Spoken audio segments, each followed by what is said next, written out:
So South Vietnam worsened as Viet Cong attacks continued.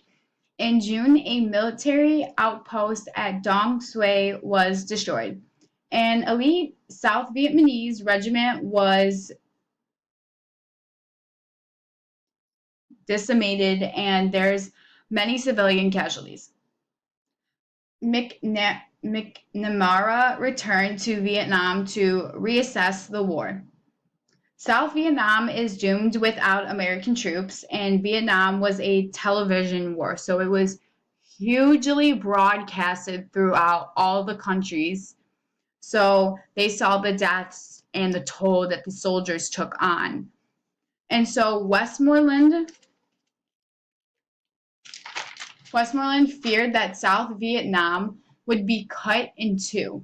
So, in the La Drague Valley in the Central Highlands, the armies would meet head on in the first major battle of the war. So, this was one of the biggest battles in the Vietnam War. And the Americans won this battle at La Drague Valley, so casualties were super heavy. So around 2,000 North Vietnamese soldiers and 300 elite American infantries died in the battle. And Americans used their mobility to launch, search, and destroy missions. Saving Vietnam seemed slim and far from grasp of the American people. It seemed like no matter what they did, it was going to be another uphill battle that they had to face, and they were losing more people than they were to save Vietnam.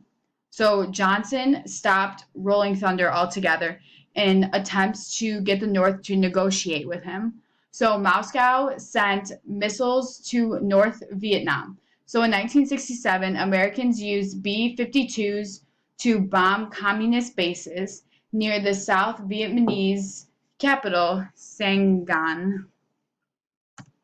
In August, Johnson extended the bombing of the North to within 10 miles of the Chinese border. In 1968, counterattack was underway for South Vietnam. When Hue was taken, thousands of civilians were murdered by the communists, and Tet was a defeat for Viet Cong. In May 1968, peace negotiations began in Paris, and communists were determined to rule a united Vietnam back together. But U.S. wouldn't abandon the South.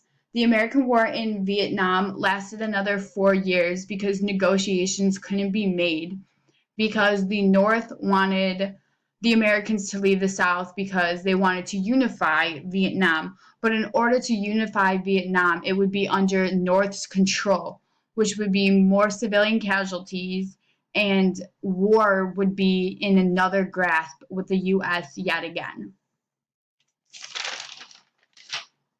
So this is MAD. MAD is a mutual assured destruction, and it is in the foundation of deterrence. So on July 1st, 1960, American RB-47 plane took off on a routine mission to the Soviet border. The Cold War was a war that went on 24 hours a day, 7 days a week. And in 1961, the new American president, John Kennedy, had taken office in a tense nuclear war. It was like between the world. It was a massive retaliation. It was a policy of responding to major Soviet conventional attacks. For example, in the Western Europe, if this occurred a massive nuclear response, it could end the existence of Europe. And on October 30th, 1961, a Russian bomber crew were preparing to drop the largest bomb the world has ever seen. So Kennedy ordered a blockade and put his forces across the globe in the highest alert. B-52s loaded with hydrogen bombs and were ready if they were needed for war. And the nuclear war came so close. Like, milliseconds away from happening. The Soviet Union, American, and British agreed a limited test ban treaty.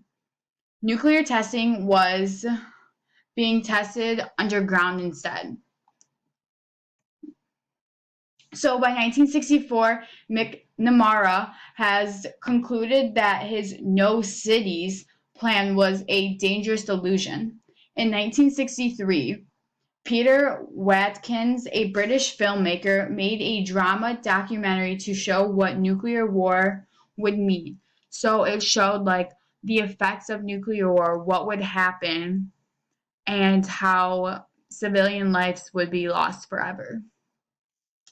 In 1966, over the coast of Spain, a B-52 was due to attempt a routine refueling mid-air from a tanker. So in 1967, war in the Middle East raised international tensions to a boiling point. Americans supported Israel. The Soviet Union supported Egypt, Syria, and Jordan.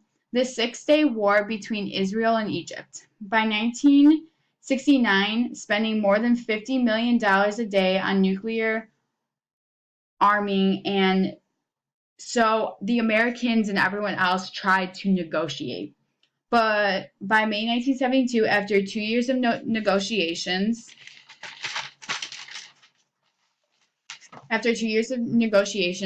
President Nixon arrived in Moscow to sign the SALT agreement with Premier Brezhnev. And this is what ended a nuclear outburst between countries. And it ended, there were still tensions between all countries, but there were no lives lost yet again from a nuclear war or from another battle or war that was going on yet again. So they stopped it just in time before a war could break out. The end.